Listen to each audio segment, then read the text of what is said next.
Hi and welcome to the channel. So this week we're looking at the early drilled oilseed rape plots. These were drilled on the 16th of July behind fallow, which is why we were able to get in here and drill them so early. They were subsoil seeded at about 50 seeds a metre squared, which is the sort of manufacturer recommended rate. And we've got some really interesting varietal differences here just to go through and have a look at today. So it's Monday the 22nd of March when we're recording this. And as you can see, there's some quite distinct differences between the three varieties in the trial here. The first plot, which I'm studying at the moment, is DK Sequel, which is a semi-dwarf variety. So the thinking behind that was quite clear when we were drilling so early, just to make sure that it doesn't get too proud and ahead of itself into the winter, and it certainly hasn't done. What's here is looking good. Then we've got DKX Star 1 over, which is well in flower.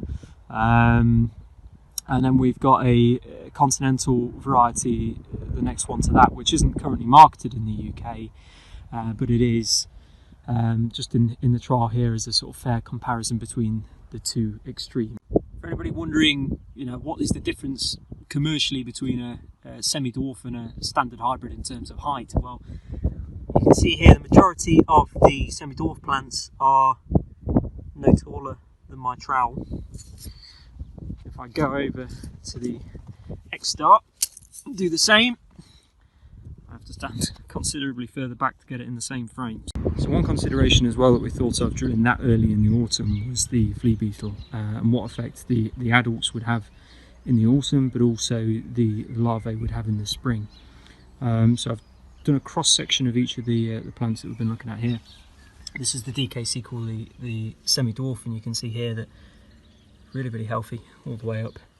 There's no larval damage in the stem.